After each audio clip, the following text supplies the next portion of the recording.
My name is Liam and I'm 28 years old. The day my father found me limping home with my baby on my hip and no car in sight, he asked me a simple question that changed everything. Why didn't you drive? I never imagined 3 words could unravel.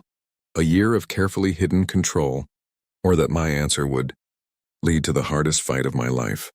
What happened next exposed truths I had been too afraid to face and forced me to choose between the family I had built and the freedom I had lost. If you're watching this video right now, I want to know where you're from. Drop it in the comment section below. Hit that like button and subscribe to hear more stories about standing up when everything tells you to stay silent. The grocery bags cut into my palms as I shifted, Eli higher on my hip.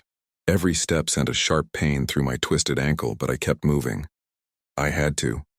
The stroller had bent 3 blocks back, leaving me no choice but to carry everything.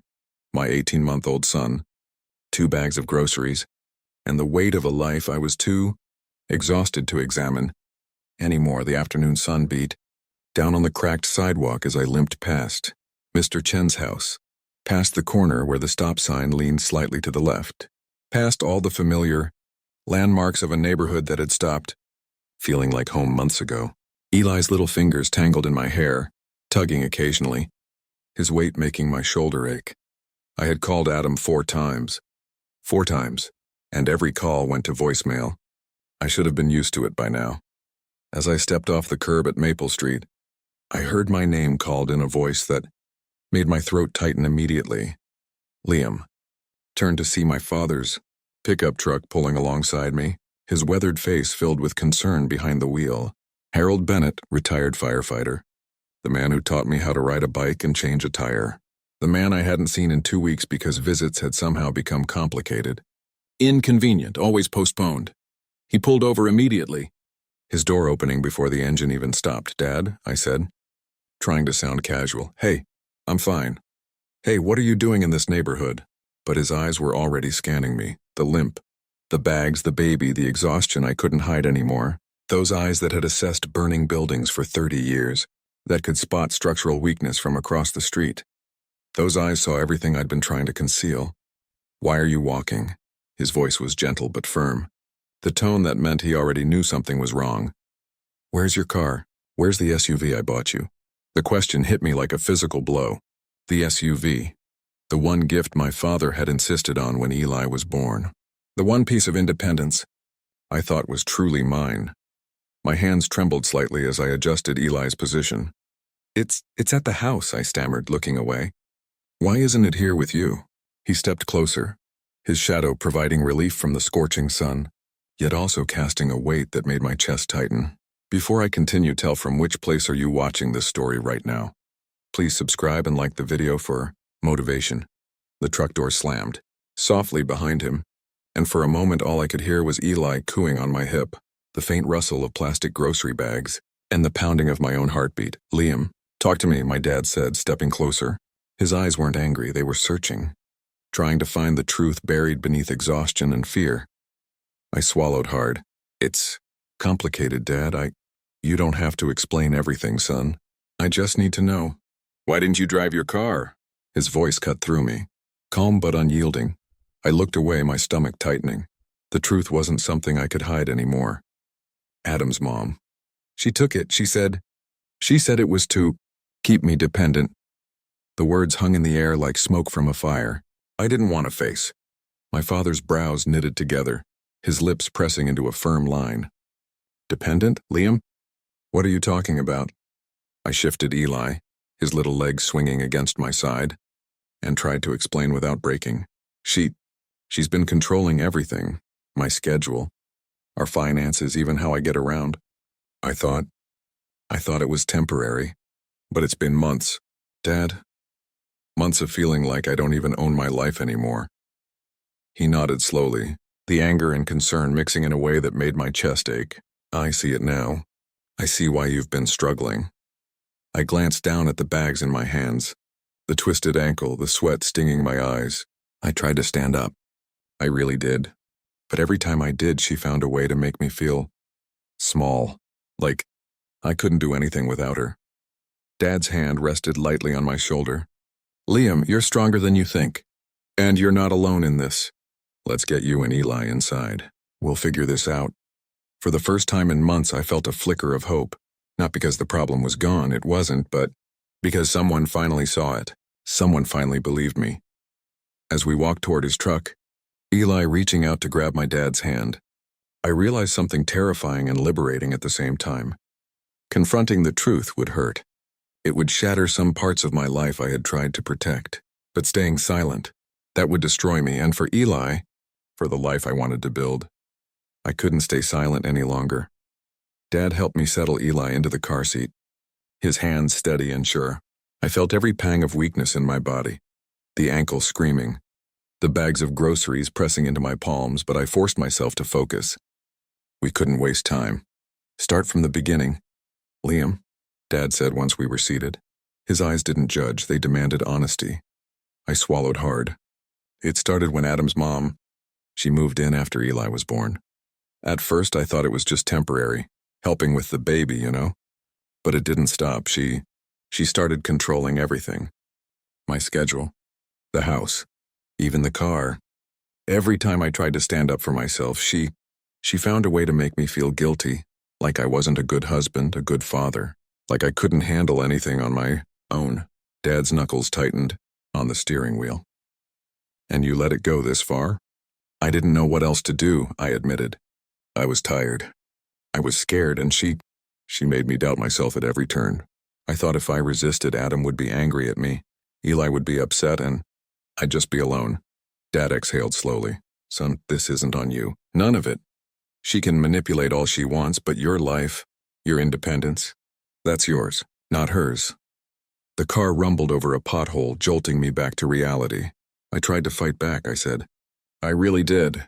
But every plan I made, she found a way to block it. She even took my car, said it was for my own good, but really, it was to keep me dependent.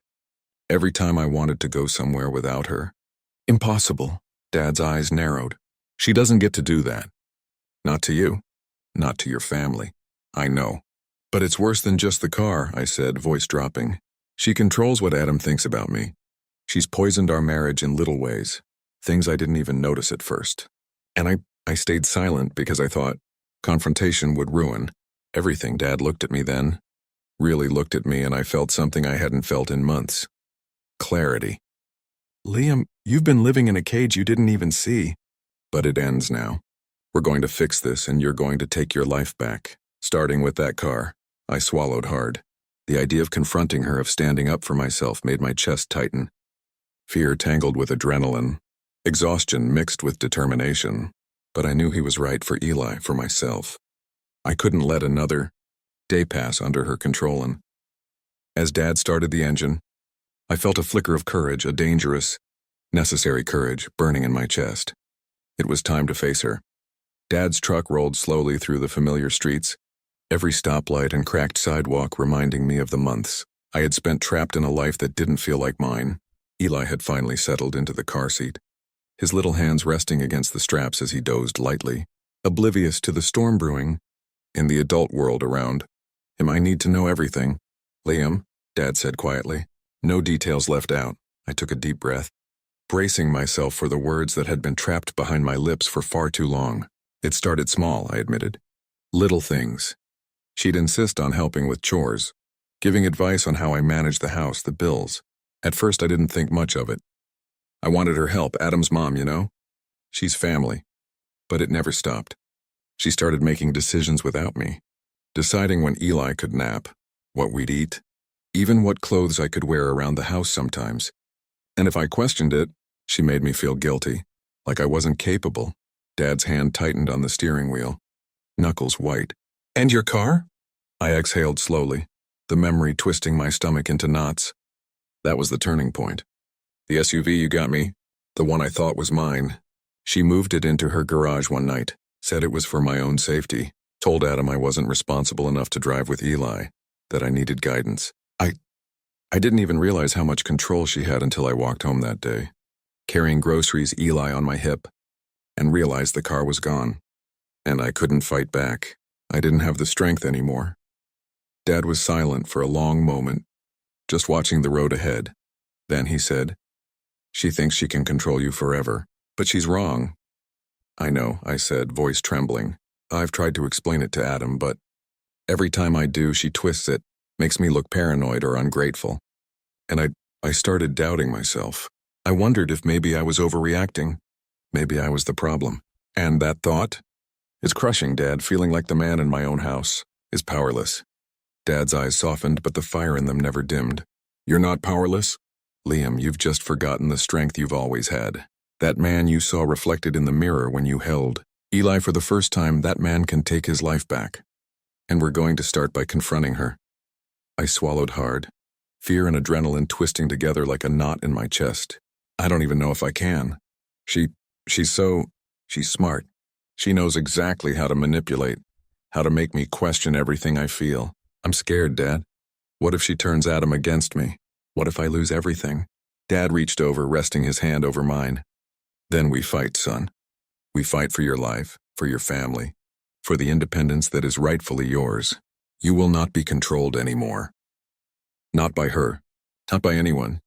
We pulled into the driveway, the house looming like a silent judge. I could feel my heart pounding, every beat echoing like a drum in my chest. Eli stirred in his seat, sensing the tension, and I rubbed his tiny arm to calm him. I walked to the front door, Dad beside me, each step heavy but resolute. The doorknob felt cold under my palm, but I turned it and the door swung open. She was there, Adam's mom, smiling in a way that didn't reach her eyes. Liam, how nice of you to, she began. But I cut her off. Stop. My voice was firm, louder than I expected, but steady. We need to talk. Right now. Her smile faltered just a fraction. Oh, okay. What's this about? This, I said, gesturing to the SUV parked outside, is mine. And everything else you've tried to control, we're done. I'm done being dependent. I'm done being afraid. I'm done letting you manipulate my life, my marriage, and my child. We need boundaries. And if you can't respect that, then this ends. Her expression flickered between shock and anger. She opened her mouth, but Dad's voice stopped her before she could speak. She will respect him, Dad said firmly, or she will leave. This is your last warning. I felt a surge of strength I hadn't known I still had. For Eli, for Adam, for myself, I was reclaiming my life, and the road back to independence had just begun. The house felt smaller than I remembered, corners shadowed with memories of dinners, birthdays, and quiet evenings that had slowly become battlegrounds. Adam's mom stood frozen, her arms crossed, a mask of composure barely holding back the anger in her eyes. I shifted, Eli slightly on my hip, feeling his warmth. His small heartbeat a reminder of why I had to stand firm. You've controlled everything in this house, I said. Voice steady now, firmer than I ever thought I could manage. My time, my decisions, my marriage, even my car. That ends today. She tilted her head, eyes narrowing. Liam, you don't understand. I've only ever wanted what's best for Adam, for Eli, for you, for me. I cut in sharply. Really? Because for months it hasn't felt like it was ever about me. It's been about control. You've made me doubt myself at every turn, made me question every choice, and even taken my SUV to make sure I couldn't leave when I wanted. That's not helping. That's not love. That's manipulation. Dad stepped forward, placing a hand lightly on my shoulder, a silent show of strength. Liam's right. Enough is enough. You cannot control him and you cannot control this family. Not anymore. Her lips pressed into a thin line, and I could see the subtle flicker of surprise. She had expected me to stay silent, to continue bending under her pressure, but I didn't. I wouldn't. I tried to ignore it, I said, taking a deep breath. I tried to convince myself that this was temporary, that Adam would see the truth. But every day it got worse. I've walked home with groceries while my car sat in your garage. I've carried Eli on my hip, twisted my ankle, and felt powerless in my own house. And I'm done. Her voice trembled, though she tried to hide it. Liam, you don't know what you're saying. I know exactly what I'm saying, I interrupted, feeling the strength in my chest grow with every word. I am taking my life back. My son, my wife, and I deserve a home where fear doesn't run the walls, where control doesn't suffocate every choice. You will respect my boundaries. You will respect me, or you will leave. That's your choice. Adam's mom opened her mouth again, but Dad's stare froze her words. No more excuses. No more manipulation. You've had your chance. The tension was unbearable, thick enough to touch. My heart was racing, adrenaline sharp and biting. Yet beneath it all, I felt a strange calm. The calm of knowing I had finally said what needed to be said. Eli stirred again, little hands grasping at my shirt. I smiled down at him. For him, I would never back down. For him, I would face every fear, every intimidation, every lie, and I would win. She finally exhaled, a slow, measured breath, and stepped back. The shift in energy was palpable. I had not only spoken, I had drawn the line, and it was clear. She could either respect it or leave. Dad gave me a nod, and for the first time in months I felt a spark of freedom, a glimmer of the life that had been stolen from me, slowly returning. This was the moment the cage broke, and though the road ahead would not be easy, I knew one thing for certain. I would never let anyone take my independence again. Not her, not fear. Not even the weight of doubt I had carried for far too long. The next morning, the house felt different. The sunlight streaming through the blinds seemed sharper, almost alive, as if it had been waiting for me to wake up and take back what was mine. I carried Eli into the kitchen, his small hands clinging to mine, and felt a determination I hadn't known I possessed. Dad was already there, sipping coffee and watching me quietly. "Ready?" he asked. I nodded. "It's time to take back everything she's controlled." Step by step, I began reclaiming my life. First the SUV. I marched outside and unlocked it myself, feeling the weight of freedom in my hands as I slid behind the wheel. Adam came out, sleep still in his eyes, and I explained calmly but firmly, "This is mine. It's always been mine. And I'm driving whenever I need to, without asking permission." Adam blinked, a mixture of relief and concern crossing his face. I didn't realize." "You didn't," I said, because she made sure of it. "But it stops now. We're going to do things differently, together." Next, I addressed the small ways she had infiltrated our lives. Bills, schedules, even minor household decisions had all been subtly manipulated to keep me feeling dependent. I sat down with Adam, laid everything out on the table, and we made our own plan. Every account, every responsibility, every choice belonged to us, and not her. The hardest part came when we confronted her again.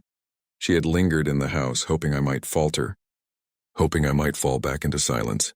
But I didn't. I stood in the living room, Eli in my arms, Adam by my side, and said it plainly: no more control, no more manipulation. This is our home, our family, and our life. You will respect that, or you will leave. Your choice. She faltered, the defiance in her eyes finally cracking. For a moment I thought she might argue, but the weight of my conviction, of the boundaries I had laid, was unshakable. She glanced at Dad, who gave a subtle nod, and finally she stepped back, wordless. Every small victory felt monumental. The car, the bills, even reclaiming my right to make choices without fear. It all added up. And for the first time in months, I felt a spark of the independence that had been stolen from me. Walking through the house that evening, Eli giggling in my arms as Adam trailed behind me, I realized just how much had changed. I wasn't just reclaiming possessions, I was reclaiming my life, my confidence, my voice, my sense of self. And for Eli, I would never let anyone take that away again. I called my father that night, just to hear his voice. "We did it," I said softly. "No," he replied, chuckling lightly. "You did it, Liam. I just reminded you who you are." And he was right. I had found myself again, not through confrontation alone, but through courage. Through the refusal to stay silent, even when fear whispered that I should. The road ahead would have challenges. I knew that. But for the first time in a long time, I could walk it on my own terms. Free, independent, a father, a husband, a man who refused to be controlled. And as I tucked Eli into bed that night, brushing the soft hair from his forehead, I whispered a promise I intended to keep. No one will ever take our family, our freedom, or our peace away again. The days that followed were a whirlwind of adjustments, courage, and rediscovery. For months, my life had been dictated by someone else's rules, but now, every decision I made felt like reclaiming pieces of myself I had forgotten existed. Started small, reorganizing the house, setting schedules that made sense for Adam, Eli, and me. I made my own plans, my own appointments, even decided when we'd go grocery shopping without waiting for her approval. without wondering if she'd find a way to interfere. Eli's laughter filled the house more than it had in months. Every time I picked him up, every time I carried him across the living room or tossed him gently in the air, I felt a spark of the life I had lost, and Adam was seeing me again. Not the shadow of a man forced into silence, but Liam, the husband he had fallen in love with, the father who had never stopped caring, the man who had finally drawn the line. There were moments of fear. Nights when I lay awake thinking about confrontation, wondering if she would try to manipulate us again. But Dad's words echoed in my head. You are stronger than you think. You are not powerless. I also made a point to confront the small ways she had undermined Adam. I wanted him to see clearly what had been happening, to understand that this was not about love or care. It was about control. We had long talks, sometimes heated, sometimes tearful, but always honest. And slowly, Adam began to see everything as it truly was. Not through the lens she had twisted for him. The SUV, now firmly back in my possession, became more than a car. It was a symbol. Every time I drove with Eli in the back seat, Adam beside me, I felt a freedom I had longed for. A freedom I realized I deserved. One afternoon, I sat on the porch with Dad, Eli playing in the yard, and we talked about what had happened. I never realized how much control she had over me, I admitted. How much I let her decide what I could or couldn't do. I thought I was protecting my family, but really, I was trapped. Dad smiled, his eyes reflecting pride. You weren't just protecting them, Liam. You were surviving. And now, you're thriving. You took back your life. That's more than most people can ever do. I nodded slowly, the weight of months of fear, manipulation, and self-doubt finally lifting from my shoulders. It's not just about me anymore, I said. It's about Eli.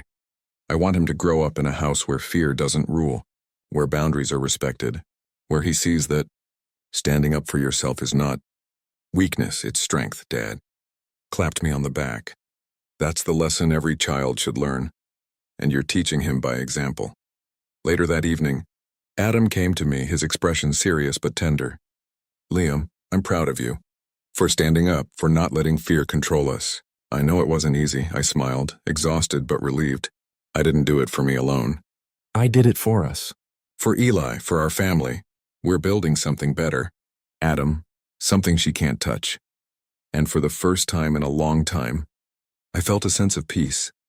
Not the fleeting kind that comes from avoiding conflict, but the deep, unshakable peace that comes from claiming your life back. The road ahead would have challenges, yes, but I was ready. Stronger, independent. And with my family by my side, nothing could take that away. The house felt different that morning, lighter, almost like the walls themselves were breathing after months of tension. Eli was giggling in the living room, chasing his small toy car across the floor, Adam beside him laughing, and for the first time in months, I felt truly at home. I took a deep breath, the weight of everything I had endured pressing down one last time. The control, the manipulation, the fear, it had all led to this moment. And I had survived. I had fought. I had won. Adam approached me quietly. Liam, I just want you to know I see you. I see everything you've done for us. For Eli, for me. And I couldn't be prouder. I smiled, feeling the tension of months dissolve. We did this together, and now, nothing will take our family, our freedom, or our peace away again. Later, when Adam's mom tried to insert herself into the house again, I met her at the door. There was no fear in my eyes this time, only resolve. This is our home, our rules, our life. You will respect that, or you will leave. Your choice. Her expression faltered. The defiance that had seemed so unshakable months ago was gone. She realized I was no longer the man she could manipulate, no longer the son-in-law she could control. I had drawn the line, and it was final. Dad was beside me, silent but present, a steady reminder that I wasn't alone. You've done well, Liam, he said softly. No one can take this from you now. And he was right. I had faced the fear that had haunted me, confronted the control that had trapped me, and emerged stronger, more confident, and fully independent. I had reclaimed not just my car, my choices or my household, but my life, and with it, the future I wanted for Eli and Adam. That evening, as I tucked Eli into bed, brushing the soft hair from his forehead, I felt a deep sense of peace wash over me. He was safe. He was happy. And he would grow up in a house where boundaries were respected, where courage was modeled, and where fear had no place, I whispered quietly, more to myself than anyone else. No one will ever control us again. Not fear, not manipulation, not anyone. This is our life. And we will live it on our own terms. Adam joined me in the doorway, smiling. We're finally free, he said. Yes, I replied, looking around the home I had fought to reclaim, and nothing will ever take that away. As I stood there watching my family, I realized something profound. Independence isn't just about possessions, or money, or even decisions. It's about reclaiming your voice, your power, and your right to live without fear. And that, finally, is what I had done.